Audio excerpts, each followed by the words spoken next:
Imagine this situation. Your production server is down. CPU usage is 100%. Application is extremely slow. Disk is completely full. Now tell me, what will you do? Restart the server? Guess the issue? No, that's not how real DevOps engineers work. In real production environment, every second matters. And DevOps engineers don't guess. They analyze using Linux commands. And that is exactly what we are going to learn today. Welcome back to Tech Mastery with Raj. In the previous videos, we learned Linux navigation commands, file viewing and text processing commands, file system basics. Now we are stepping into a very important stage, Linux monitoring and production troubleshooting. These are the commands that every DevOps engineer uses in real companies like Amazon, Google, Netflix, and banking environments. Today, what you will learn is, by the end of this video, you will understand how to monitor CPU usage. How to monitor CPU usage. How to check memory consumption. Identify running processes.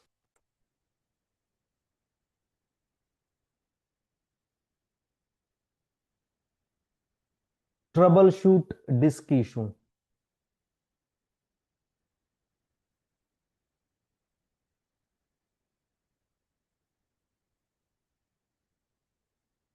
Check system health. And most importantly, how real production issues are diagnosed step by step. Okay, so the first command you will see is the top. Okay, the top command shows real-time system performance. It continuously updates and display CPU usage, memory usage, running processes, system load. Okay, now how to run this command? Let me show you. Simply run top and enter. Now it will show you PID is the process ID, then user is the process owner, then it is showing the CPU, how much CPU has been used, then it will also show the memory usage, and then command which are running. Okay, and see, if you see, without clicking, it is continuously updating because it is real time. Okay, so top command is very important. Now see, it is continuously updating and it's not giving me option to enter another command. So press Q to come out of this. Okay, now you can run another command. Now I will show you one parameter in the command top dash P and give any process ID, for example 225, and it will give you details of that specific process ID. Okay, see, you can see this is for the specific process ID. Let me quit and clear. Okay, so this is the top command, and let me 225 is not there, so it was not showing. Okay, now let me try 228. So I will quit and run 228 is there. Okay, so it is showing the details of those.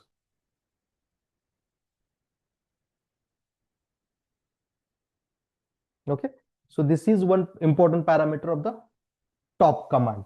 What is the use of this command in the DevOps?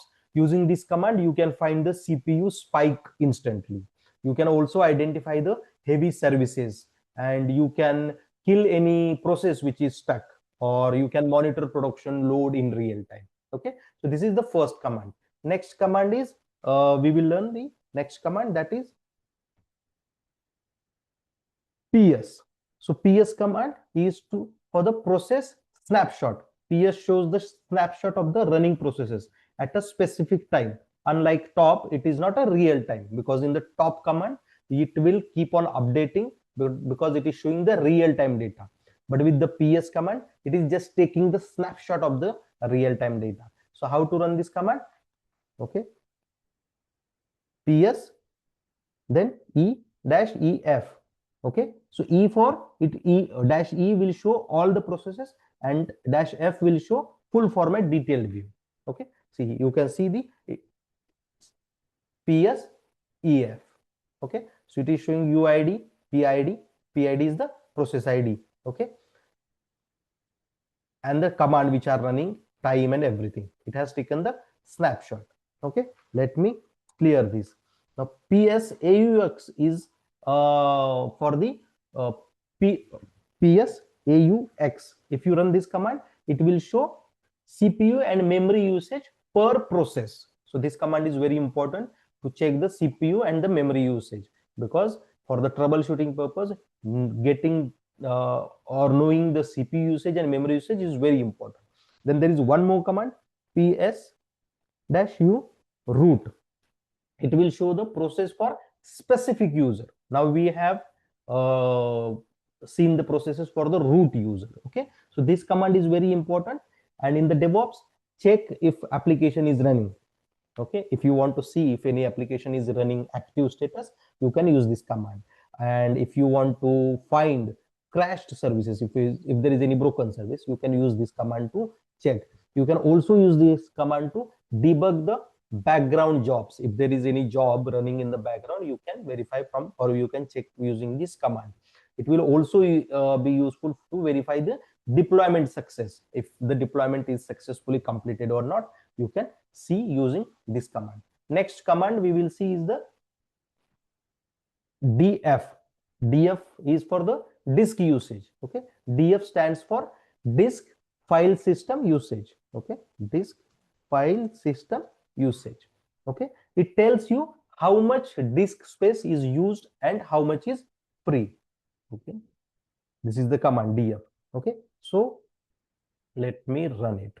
DF. Okay, and I will give H option. It will show. See, let me clear it and then rerun.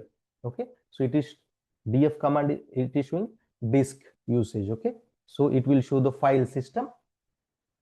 Okay, this is the file system. Then it will show the size. It will show used space. Okay, how much space has been used. Okay, how much space is available in percentage as well. Okay, and mounted on, mount location. These things will be shown here. Now there is one parameter which is very important, df-t. It shows the file system type. Sorry, df. Okay, it is showing the file system type. You can see here type, overlay, tmpfs, ext4. Okay, these are the file system types. Okay, then next command or next parameter in the df command is df-i. What is the use of this parameter? It shows the inode usage. Okay, this is important in production issues. Let me clear again. Okay, so it df-i is inode is showing here. Okay, in the production it is very important. So in the DevOps, how do you use this command? Disk full troubleshooting. If there is, this is very common issue that disk is full. In that case, you can use this command to check whether disk is full or not, and what is the total size, what is the used space, how much space is available. Okay, so this command is helpful in the troubleshooting. It will also prevent application crash. Okay, because if there is no space, applications will crash, right? So you can use this command to verify, and based on that you can scale up your systems. Okay, then this command will also help you to monitor the log file growth. Okay, so how file is growing, you can verify using this command. Now there is one command. Next command is we will see. Next command is the free command. Okay, so free command shows the RAM usage of the system. Okay, so in the output it will show the total memory, used memory, free memory, and buffers shared, available, everything it will show in the output. So free command is very important. Using free dash h is human readable format. Okay, so it see, so earlier output was this. Now the next output will be this. It is easy to, so it looks same because our system is not that busy. We don't have much, so it is easy to read anyway. Next parameter is free dot dash g is display in GB format. Okay. So this is free.g. So what is the use of this command in the DevOps? You can detect the memory leaks. You can identify performance bottlenecks, or you can also monitor application memory usage. Next command, let me clear it. Next command is very important, and that is uptime. Okay, so what is the use of this command? It shows the how long system has been running and system load average also. Let's run this command. Okay, uptime. So it is showing this system is started running at 17:32, 28 minutes. Okay, yeah, and it if because this system is new, I've created today only, so it is not showing days and all, it is just showing the time. Okay, so uptime meaning the server running time, and load average is the CPU demand over time. So what is the use of this command in the DevOps? You can use this command to check the server stability. You can also use this command to detect overload conditions or monitor system performance trend. Okay, so in real DevOps troubleshoot flow, how let's see how everything into real production debugging flow. Okay, so step one is top. So using top command, you can check the CPU spike. Then there is a free command, free dash h, to check the memory usage. Okay, or if there is any memory issue. Then there is a df command, is to check the disk space. Then there is a ps dash ef command to identify the problem processes. And using the tel dash f logs command, tel command we have seen in our previous video, tel dash f logs, it will show the application logs, and using tel command you can see the log file from the bottom. Okay, so it will show the latest data in the log file, in the application log. So this is exactly how DevOps engineers troubleshoot production systems. Okay, so in this video we have learned real-time monitoring commands, process debugging techniques, memory and disk troubleshooting, system health analysis, and real-world DevOps workflow. Okay, in the next video we will cover Linux file permissions and security. That is going to be very critical and very important topic from the DevOps perspective. So don't skip it. We will learn chmod command, chown command, user permissions, security concepts. Okay, so if you found this video useful, and if you are really interested in becoming DevOps engineer, you need to learn the Linux skills and also the other DevOps skills. Please like this video, subscribe to Tech Mastery with Raj, and comment your doubts in this video, and we will make sure to cover your questions, your doubts in the next video. And make sure to share this with your friends and other learners also. Okay, thank you so much.